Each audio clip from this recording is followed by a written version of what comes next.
Hello dear friends, welcome back to our channel. നമ്മുടെ കേരളത്തിൻ്റെ പ്രൗഢി വിളിച്ചോതുന്ന തരത്തിലുള്ള കേരളീയം പരിപാടി ഇപ്പോൾ ട്രിവാൻഡ്രത്ത് നടക്കുകയാണല്ലോ. അപ്പോൾ അത് കാണാനായിട്ട് ഞങ്ങളും പോയിട്ടുണ്ടായിരുന്നു. ഞങ്ങൾ പോയതൊരു സാറ്റർഡേ ആയിരുന്നു. അതുകൊണ്ട് തന്നെ നല്ല തിരക്കായിരുന്നു റോഡിലൊക്കെ. പാർക്കിംഗ് ഒക്കെ കിട്ടാൻ നല്ല ബുദ്ധിമുട്ടായിരുന്നു. അങ്ങനെ ഞങ്ങൾ അങ്ങ് ദൂരെ എവിടെയോ ഒരു സ്ഥലത്ത് പാർക്ക് ചെയ്തിട്ട് 10 മിനിറ്റോളം ഞങ്ങൾക്ക് നടക്കാനുണ്ടായിരുന്നു മ്യൂസിയത്തിലേക്ക്. എന്നിരുന്നാൽ കൂടി അത് നമുക്ക് അത്ര വലിയ ക്ഷീണമൊന്നും തോന്നില്ല. കാരണം നമ്മൾ ഈ ലൈറ്റും ആൾക്കാരെയും ഈ ഓരോ കാഴ്ചകളൊക്കെ കണ്ടാണല്ലോ പോകുന്നത്. ഒരു സ്ഥലത്ത് നിന്ന് മറ്റൊരു സ്ഥലത്തേക്ക് പോകാനായിട്ട് KSRTCയുടെ ഫ്രീ ബസ് സർവീസ് ഉണ്ടായിരുന്നു. കേരളീയം എന്ന ബോർഡൊക്കെ വെച്ചിട്ട് പോകുന്നത് കണ്ടായിരുന്നു. അതൊരു നല്ലൊരു അനുഗ്രഹമായിട്ടാണ് എനിക്ക് തോന്നിയത്. നമുക്ക് ഒരു സ്ഥലത്ത് മാത്രമല്ലല്ലോ ഇപ്പോൾ കേരളീയം പരിപാടി നടക്കുന്നത്.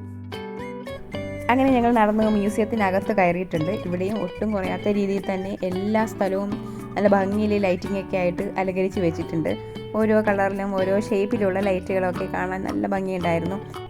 ഈ ലൈറ്റിംഗ് ഒക്കെ കാണുമ്പോൾ നമുക്ക് ഓർമ്മ വരുന്നത് ദുബായ് ഗാർഡൻ ഗ്ലോയാണ്. അപ്പോൾ നമ്മുടെ നാട്ടിലും അതുപോലെയുള്ള സംഭവങ്ങളൊക്കെ വരുമ്പോൾ നമുക്കതൊരു സന്തോഷമുള്ള കാര്യമാണല്ലോ. അങ്ങനെ ഞങ്ങൾ ഇപ്പോൾ കനകക്കുന്ന് ലക്ഷ്യമാക്കിയാണ് നടക്കുന്നത്. അവിടെയാണല്ലോ മെയിനായിട്ടുള്ള സ്റ്റോളുകളും കുടുംബശ്രീ സ്റ്റോളൊക്കെ ഉള്ളത്. അപ്പോൾ അവിടെ പോയിട്ട് മലറാണി ചിക്കൻ ഒന്ന് ട്രൈ ചെയ്യണം, ഫുഡ് കഴിക്കണം എന്നൊക്കെയാണ് ഞങ്ങളുടെ പ്ലാൻ. ഇപ്പോൾ സമയം ഒരു 10:45 അപ്പോൾ അവിടെ പോകുമ്പോൾ ഫുഡ് കിട്ടും അങ്ങനെ ഒന്നും നമുക്കറിയില്ല. എന്തായാലും നമുക്ക് അങ്ങോട്ടേക്ക് പോയി നോക്കാം. നല്ല തിരക്കുണ്ടായിരുന്നു. ഫുഡിൻ്റെ കാര്യത്തിൽ ഞങ്ങൾക്ക് നല്ല ഡൗട്ടുണ്ട്, കിട്ടോ ഇല്ലേ എന്നൊന്നും അറിയില്ല. നല്ല തിരക്കുണ്ട്, അതുകൊണ്ടാണ്. മ്യൂസിയത്തിൻ്റെ പുറത്തിറങ്ങി നമ്മളിനി കനകക്കുന്നിലേക്ക് നടക്കുവാണ്. റോഡിലേക്ക് നല്ല തിരക്കുണ്ട്. രാത്രി 10:45 സമയം.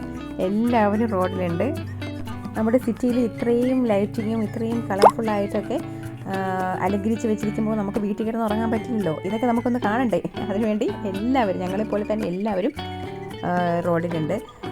അതിനിടയിൽ നമുക്ക് ഇതുപോലുള്ള ചെറിയ കച്ചവടക്കാരെയൊക്കെ കാണാം. ബലൂണും പാനിപ്പൂരിയൊക്കെ വെക്കുന്ന ആൾക്കാരെയൊക്കെ കാണാൻ പറ്റുന്നുണ്ട്. അപ്പോൾ ഞങ്ങൾ കനകക്കുന്നിനകത്തേക്ക് കയറാൻ പോവുകയാണ്. അപ്പോൾ ഇവിടെയും നല്ല തിരക്കുണ്ട്. അപ്പോൾ ഞങ്ങൾ കനകക്കുന്നിലേക്ക് കയറുമ്പോൾ ആദ്യം കാണുന്നത് ദേ ഈ ഒരാളിനെയാണ്. ഒരു കടുവയെ പൂക്കൾ കൊണ്ട് ഡെക്കറേറ്റ് ചെയ്ത് വെച്ചിരിക്കുവാണ്. അത്തപ്പൂക്കടുവ. നല്ല രസമുണ്ടായിരുന്നു അത് കാണാനായിട്ട്. ജമന്തിയും വാടാമുല്ലയൊക്കെ വെച്ചിട്ടാണ് ഈ കടുവയെ ഉണ്ടാക്കിയിരിക്കുന്നത്. അത് നല്ല ഭംഗിയുള്ളൊരു കാഴ്ചയായിരുന്നു. അതുപോലെ തന്നെ ഇവിടെ ഓരോ മരങ്ങളിലൊക്കെ പല ഷേപ്പിലുള്ള ലൈറ്റുകളൊക്കെ ഇങ്ങനെ വെച്ചിരിക്കുന്നത് കാണാൻ അടിപൊളിയായിട്ടുണ്ടായിരുന്നു.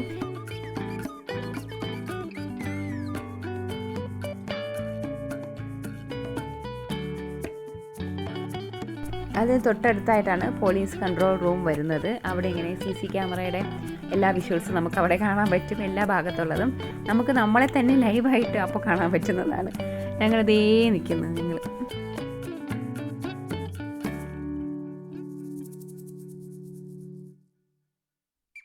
അതുപോലെ നമ്മുടെ ബാപ്പുച്ചിയെയും കാണാം. ബാപ്പുജിയും ഇവിടെ എല്ലാവരെയും നോക്കി ഇങ്ങനെ ഇരിക്കുകയാണ്. പൂക്കളൊക്കെ ആയിട്ട് ഉള്ള മെത്തയിൽ ഇങ്ങനെ ഇരിക്കുകയാണ്. അത് കഴിഞ്ഞിട്ട് നമ്മൾ നടന്നു പോയപ്പോൾ കണ്ടത് വേറൊരു അടിപൊളി കാഴ്ചയായിരുന്നു. ഒരു വായനശാലയുടെ രൂപത്തിൽ 3 ആൾക്കാരിരുന്ന് പത്രം വായിക്കുന്നൊരു തീമാണിത്. ഞങ്ങൾ ദൂരെ നിന്ന് കണ്ടപ്പോൾ വിചാരിച്ചത് ഏതോ സ്റ്റോളായിരിക്കും എന്നാണ് വിചാരിച്ചത്. പക്ഷേ അടുത്തെത്തിയപ്പോഴാണ് മനസ്സിലായത് ഇവർ ഈ മനുഷ്യന്മാരൊന്നും ഒറിജിനലല്ല, ഇതൊക്കെ ഇങ്ങനെ ഉണ്ടാക്കി വെച്ചിരിക്കുന്നതാണ്. അപ്പോൾ ഒരാളിരുന്ന് ഇങ്ങനെ ഉറച്ചിങ്ങനെ പത്രം വായിക്കുന്നതാണ്, ബാക്കിയുള്ള 2 പേര് കേട്ടുകൊണ്ടിരിക്കുന്നതാണ് തീം. നല്ല രസമുണ്ടായിരുന്നു. അത് കുറേ നേരം നമ്മൾ കേട്ടുകൊണ്ട് നിന്നു.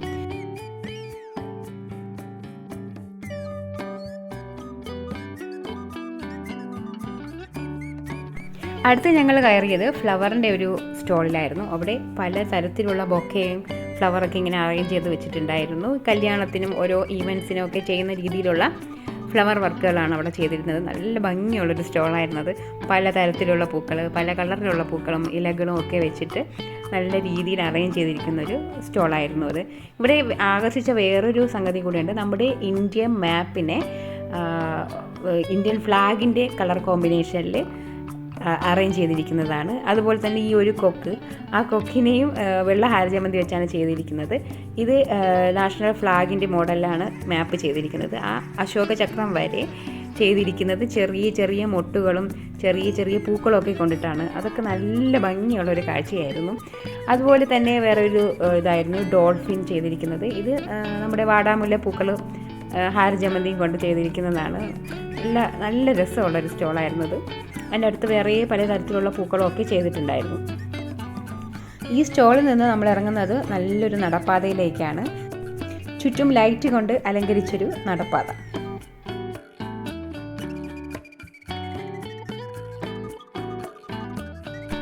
അടുത്തതായി ഞങ്ങൾ കയറിയത് പുരാവസ്തു വകുപ്പിൻ്റെ സ്റ്റോളിലായിരുന്നു. പല സ്ഥലത്തു നിന്നും പല ജില്ലയിൽ നിന്നും കളക്ട് ചെയ്ത സാധനങ്ങൾ ഇവിടെ വെച്ചിട്ടുണ്ടായിരുന്നു. അത് കാണാനൊരു സന്തോഷം. പണ്ട് നൂറ്റാണ്ടുകൾക്ക് മുമ്പ് ആൾക്കാർ ഉപയോഗിച്ചിരുന്ന സാധനങ്ങളാണ് ഇതൊക്കെ. അന്ന് ഉപയോഗിച്ചിരുന്ന ആൾക്കാർ മനസ്സിൽ പോലും വിചാരിച്ചിട്ടുണ്ടാവില്ല ഇത് നൂറ്റാണ്ടുകൾ കഴിഞ്ഞിട്ട് ഇതൊക്കെ കാണാൻ ആൾക്കാർ ടിക്കറ്റൊക്കെ എടുത്ത് വരുമെന്ന്. ഇനി ഇതൊക്കെ പല തരത്തിലുള്ള പല ഡിപ്പാർട്ട്മെൻറ്റിൻ്റെ ബാഡ്ജുകളാണ്. അതുപോലെ വെയിറ്റ് നോക്കുന്ന സാധനങ്ങളും അളവ് നോക്കുന്ന സാധനങ്ങളും അങ്ങനെ പലതും, നാഴി, പറ, അതൊക്കെ അവിടെ വെച്ചിട്ടുണ്ടായിരുന്നു. ഇതൊക്കെ നമുക്ക് കാണുന്നൊരു കൗതുകമാണ്. അന്ന് ഇങ്ങനെയൊക്കെയാണ് ഉപയോഗിച്ചിരുന്നത്, ഈ സാധനങ്ങളൊക്കെയാണ് അന്ന് ഉപയോഗിച്ചിരുന്നത്. അതിൻ്റെ അളവൊക്കെ കറക്റ്റായിട്ട് എഴുതി വെച്ചിട്ടുണ്ട്. പറയുടെയും നാഴിയുടെയൊക്കെ എന്തൊക്കെ ഉപയോഗങ്ങളും അതൊക്കെ അവിടെ എഴുതി വെച്ചിട്ടുണ്ട്. ഇതൊക്കെ പീരങ്കി ഉണ്ടകളാണ്.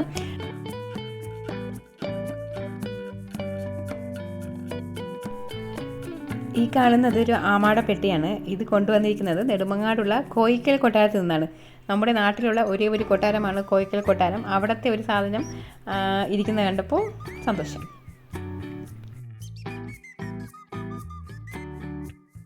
അടുത്ത് കയറിയ സ്റ്റോളിൽ കണ്ടതാണിത്.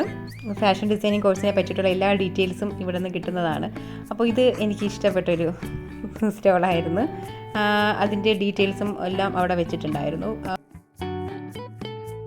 അടുത്ത് കണ്ടതാണ് ഈ സ്റ്റോള്. ഇത് 3D പ്രിൻറ്റിങ്ങിനെ പറ്റിയിട്ടുള്ളൊരു സ്റ്റോളായിരുന്നു. 3D പ്രിൻറ്റിങ് എങ്ങനെയാണ് ചെയ്യുന്നത്, അത് കോഴ്സ് എവിടെയാണുള്ളത്, എങ്ങനെയാണ് അത് വർക്ക് ചെയ്യുന്നത്, അങ്ങനെയൊക്കെ ഉള്ള കാര്യങ്ങൾ നമുക്കിവിടെ നിന്ന് മനസ്സിലാക്കാൻ പറ്റും. അതുപോലെ തന്നെ 3D പ്രിൻറ്റ് ചെയ്തിട്ടുള്ള കുറേ ഐറ്റംസും ഇതുപോലെ ഡിസ്പ്ലേക്ക് വെച്ചിട്ടുണ്ട്. ഇതും നല്ലൊരു സ്റ്റോളായിരുന്നു.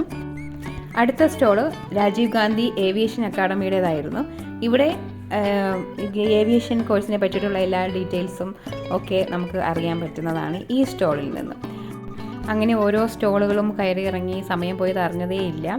ഇനി നമ്മുടെ ലക്ഷ്യമാണ് കുടുംബശ്രീയുടെ സ്റ്റോളാണ്. അപ്പോൾ ഞങ്ങൾക്ക് വന ചിക്കനൊക്കെ വാങ്ങാനുള്ള പ്ലാനിലാണ് ഞങ്ങൾ വന്നത്. പക്ഷേ എന്ത് പറയാനാണ്, ഇവിടെ എത്തിയപ്പോൾ ഭയങ്കര തിരക്കായിരുന്നു. മാത്രമല്ല കുറേ സ്റ്റോളൊക്കെ ഓരോ ജില്ലയുടെ അടിസ്ഥാനത്തിലാണ് ഓരോ സ്റ്റോളുകൾ വരുന്നത്. കുറേ സ്റ്റോളൊക്കെ ഇവിടെ ക്ലോസ് ചെയ്തു, എല്ലാം കഴിഞ്ഞായിരുന്നു. അപ്പോൾ ഞങ്ങൾക്ക് സത്യം പറഞ്ഞാൽ ഒന്നും കിട്ടിയില്ല. അത്രയ്ക്ക് ആൾക്കാരുണ്ടായിരുന്നു അവിടെ. മാത്രമല്ല നമ്മൾ പോയപ്പോൾ 11:45 ആയിട്ടുണ്ട്. അതുകൊണ്ട് ആ സമയത്തൊക്കെ ക്ലോസിങ് എല്ലാം കഴിഞ്ഞായിരുന്നു. അതാണ് സംഭവം.